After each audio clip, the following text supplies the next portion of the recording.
Sa video ito tuturo ko sa inyo kung paano kumuha ng pag-ibig number online kahit wala pa kayong national ID. Kaya tara, samahan niyo ko at panoorin natin ang video na to. Pero bago yan, sa mga hindi pa nakasubscribe sa akin, kayo na ang bahala. So unang gagawin natin, punta lang tayo sa mga search engine na ginagamit natin kagaya sa akin Google Chrome at pagkatapos i-type lang natin ang virtual pag-ibig. And then hanapin at i-click na lang natin itong www.pag-ibigfundservices.com. Itong under ng Pag-ibig Online Services. At may makikita tayong ganito, so i-click na lang natin itong box katabi ng I have read para ma-checkan. Then kung may check na, i-click na natin itong proceed. At makakapasok na tayo sa virtual pag-ibig. At dahil sa gusto natin kumuha or gumawa ng pag-ibig number through online, so i-click na lang natin itong be a member. At may makikita tayong ganito, so dito i-click nyo na lang po itong register. At pagkatapos may makikita kayong ganito, i-click nyo na lang po itong continue. And then mapupunta na tayo dito sa registration. So kung nakikita ninyo, register using your national ID. So kung meron kayong national ID, pwede po kayong mag-proceed dito. Pero kung wala pa kayong national ID at gusto nyo nang kumuha ng pag-ibig number, sundan nyo na lang po ang video na to. So dito hindi tayo makakaproceed, so check na lang natin dito sa pinakababa. So may makikita tayong click here if you don't have a national ID. So ito po yung i-click natin. So mapupunta tayo dito sa pag-register gamit ang personal information natin. And may note na nakalagay dito, bago daw kayo mag-proceed, dapat i-prepare nyo yung valid ID, proof of income, and selfie photo. At mamaya pag-uusapan natin kung ano yung mga valid IDs and documents na tinatanggap ni Pag-ibig. So kung okay na, pwede na po tayo mag-proceed. Ilagay nyo na lang po dito yung last name, first name, at middle name ninyo. By the way guys, kung wala kayong middle name, pwede nyo pong i-click itong box katabi ng no middle name para ma-checkan. Pero kung kompleto naman yung pangalan niyo at meron kayong middle name, huwag nyo na pong galawin yan. At next, kung meron kayong name extension kagaya ng junior, senior, the third, the fourth, ganyan, ilagay nyo na lang po dito. Pero kung wala, huwag nyo na pong galawin yan. At pagkatapos dito naman tayo sa paglalagay ng date of birth. So para makapaglagay, i-click nyo na lang po yan. So dito kayo na bahalang pumili kung ano yung birth date ninyo. So kung nalagay nyo na, pwede nyo na pong i-click itong set. After that, i-double check nyo po lahat yung mga information na nilagay ninyo at kung okay naman, pwede nyo nang i-click itong proceed. After that, may makikita tayong ganito sa baba. So, unahin nating lagyan ng country. Pero kadalasan meron nang nakalagay na Philippines. Kung nasa Pilipinas kayo, wag nyo na pong galawin yan. And next, dito na tayo sa paglalagay ng mobile number. So, make sure guys, yung mobile number na ilalagay ninyo active at nakaka-receive ng text at dapat na sa inyo po kasi magsasend po sila ng OTP. At pagkatapos dito naman tayo sa baba sa paglalagay ng email address. So dito ilagay nyo po yung active na email address yung nabubuksan pa po ninyo. And next dito naman tayo sa paglalagay ng nearest Pag-ibig branch. So i-click na lang po natin itong inverted triangle na itong may square. So dito marami kayong Pag-ibig branches na makikita. So piliin nyo po kung saan yung pinakamalapit sa inyo. At kung nakapili na kayo, dito naman tayo sa baba sa paglalagay ng CAPTCHA code. So dito guys, kung ano yung code na makikita nyo dito, kagaya niyan R77TG. So yun po yung ilalagay ninyo dito sa enter CAPTCHA code. So kagaya po niyan. Pero kung hindi nyo mabasa yung CAPTCHA na nandito, pwede nyo pong i-click itong refresh para ma-refresh po yung CAPTCHA at kung nababasa nyo na, ilagay nyo na lang po dito. At kung okay na at nalagay nyo na lahat, i-review nyo po ulit. Then, pwede na po kayong mag-proceed. And then may makikita kayong ganito na magsasend daw sila ng OTP sa cellphone number na nilagay ninyo. So dapat active talaga yung cellphone number na ilalagay ninyo. At kung okay na, i-click nyo na lang po itong yes. And then maglo-loading yan ng kaunti, antay-antayin nyo na lang. Then may makikita tayong ganito, one-time PIN verification. So dito natin ilalagay yung OTP na marireceive natin. So bali ganito po yung text na marireceive natin. At nandito po yung OTP. So kagaya niyan 7309. So ito po yung ilalagay natin dito. So dapat nalagay nyo na po yung OTP dito within 3 minutes. Kasi kung hindi nyo nalagay, mag-expire po yung OTP na na-receive niyo at hindi po kayo makakaproceed. Pero kung okay naman wala pang 3 minutes at nalagay nyo na, pwede nyo na pong i-click itong proceed. At maglo-loading yan ng kaunti, then mapupunta na tayo dito sa paglalagay ng personal details. So dito makikita nyo na po yung pangalan ninyo kasi nakapag-fill up na kayo kanina. So dito naman tayo sa baba sa paglalagay ng father's name. So dito ilagay nyo na lang po yung last name, first name at middle name ng papa ninyo. Pero kung wala namang middle name yung papa ninyo, pwede nyo pong i-click itong box katabi ng no middle name para ma-checkan. Pero kung meron namang middle name, huwag nyo na pong galawin yan. At kung merong name extension yung papa ninyo kagaya ng junior, senior, the third, the fourth, ganyan, ilagay nyo po dito. Pero kung wala, huwag nyo na pong lagyan. At next dito naman tayo sa baba sa paglalagay ng mother's maiden name. So pangalan ng mama ninyo nung dalaga pa. So kung ano yung nakikita sa birth certificate niya, yun po yung ilalagay dito. So ilagay niyo po yung last name, first name at middle name. Kung walang middle name, pwede nyo pong i-click itong box katabi ng no middle name para ma-checkan. Pero kung merong middle name, huwag nyo na pong galawin yan. At kung meron namang name extension, ilagay nyo na lang po dito. At next dito naman tayo sa baba sa pag-fill up ng spouse name. So unahin muna natin itong marital status. So i-click nyo po ito. So dito kayo na bahalang pumili kung annulled, divorced, legally separated, married, single, or widowed.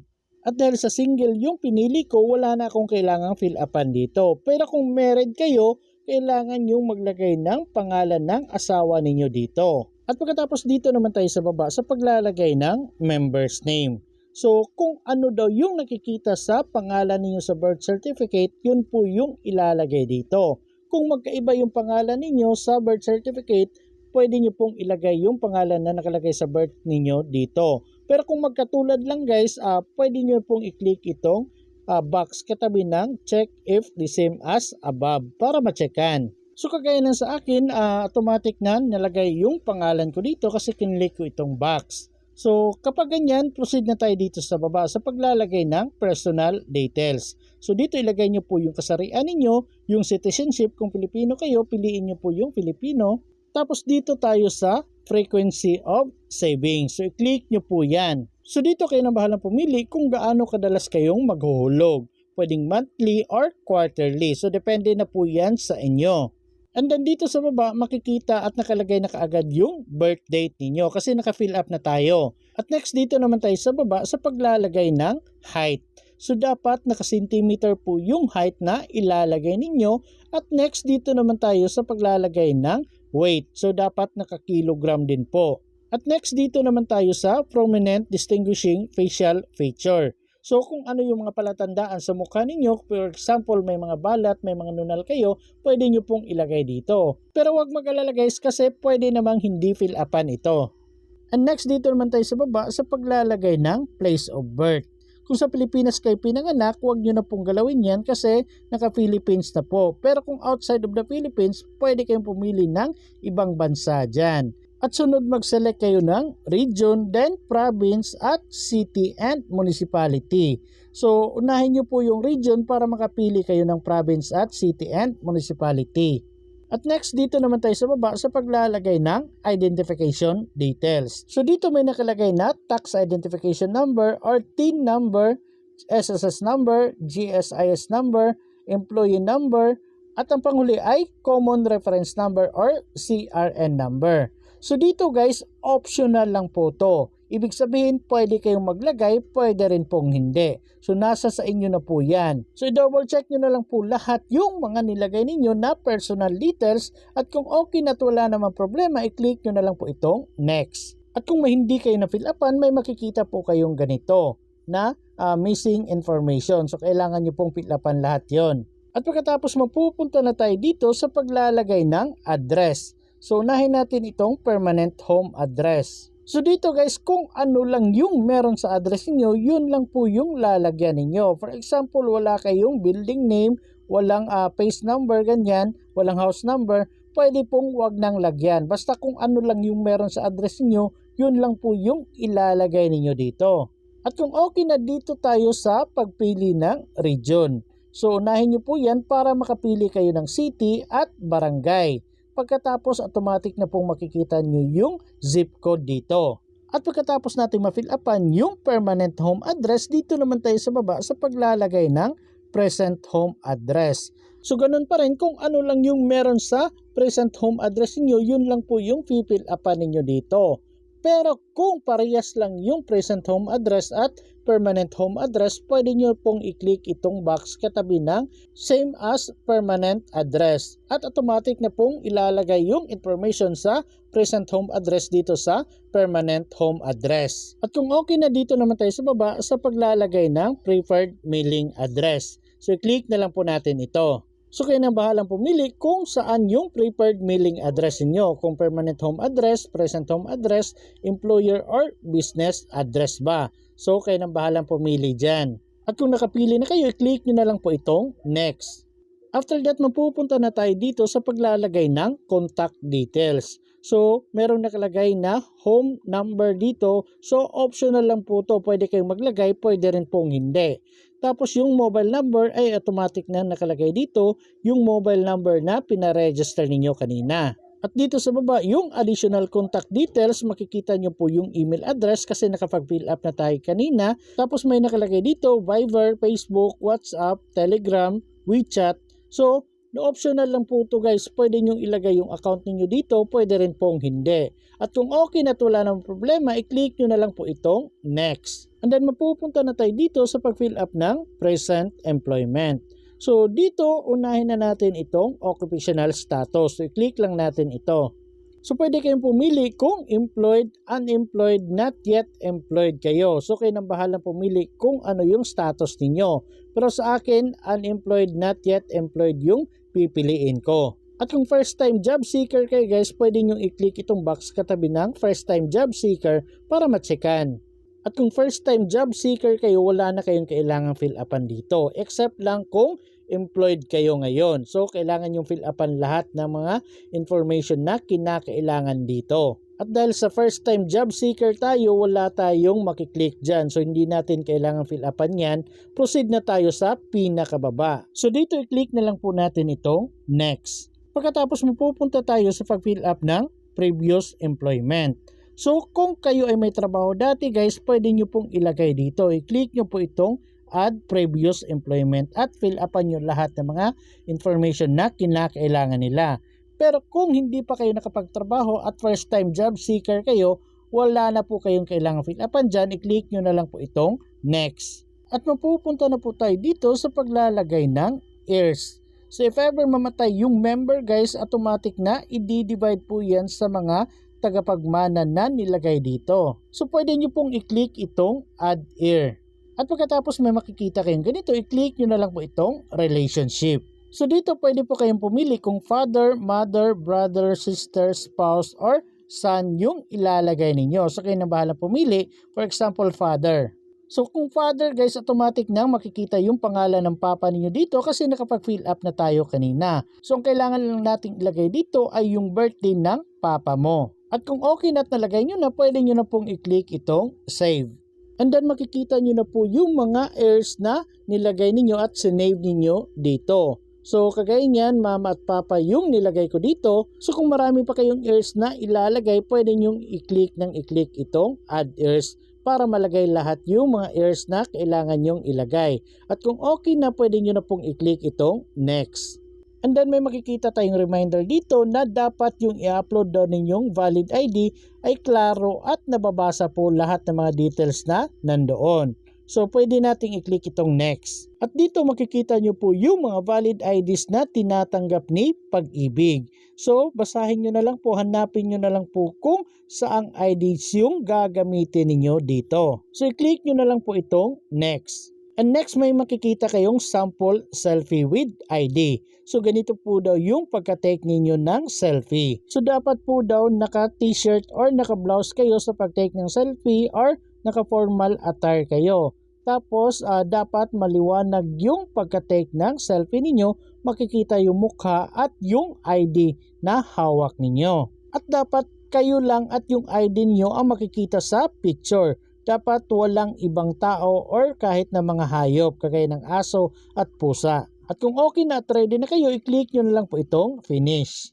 And then mapupunta na tayo dito sa pag-upload ng supporting documents. So dapat daw yung size ng picture ninyo ay less than 3 MB. At dapat yung file format daw naka JPG, PNG, BMP or PDF only. At kung okay na, pwede po nating i-click itong select file. And then may makikita po tayong ganito. So kung gusto yung live yung pagka-picture ng valid ID na isasubmit niyo, pwede nyo pong i-click itong camera. Pero kung na-picturean nyo na, nandyan na po sa gallery nyo, i-click nyo na lang po itong photos and videos. Then i-select nyo po yung picture ng valid ID na gagamitin ninyo. At kung nakapag-upload na kayo, may makikita po kayong kulay green na ganito. File uploaded successfully. So okay na po yung sinabit ninyo, proceed na po tayo dito sa pag-upload ng selfie photo na kasama yung valid ID na hawak ninyo. So i-click nyo na lang po itong select file. So ganun pa rin kung live yung gusto ninyong pagka-take ng picture, pwede nyo i-click itong camera, pero kung nakasave na sa gallery ninyo, pwede nyo pong i-click itong photos and video. At kung nakaselect na kayo, may makikita na naman kayong ganito, file uploaded successfully. So take note guys, yung pagka-take ng selfie, yung diniscuss natin kanina, yung may picture. So ganun po yung gagawin ninyo, hawak nyo po yung ID na isasubmit ninyo. At kung okay na, pwede nyo na pong i-click itong next. And then mapupunta na po tayo dito sa pag-review ng mga information na nilagay ninyo. So i-double check nyo pong maigi kung tama ba yung mga spelling at tama ba yung pagkakalagay ng mga information na nilagay ninyo. At kung may mali sa information na nilagay ninyo, pwede nyo naman pong i-click itong update para ma-edit nyo po yung mali na nilagay ninyo. Pero kung okay naman lahat at wala namang problema, pwede nyo na pong i-click itong proceed. At may makikita po kayong ganito, i-click nyo na lang po itong box katabi ng I hereby certify para ma-checkan. At pagkatapos i-click nyo po ulit itong box katabi ng I allow Pag-ibig Fund to send me any updates para ma-checkan. At kung okay na at may check na, pwede nyo na pong i-click itong submit registration.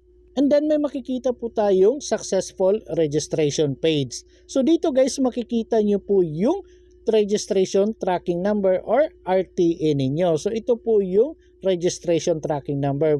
Mahaba po yan guys, tinakpan ko lang yung number.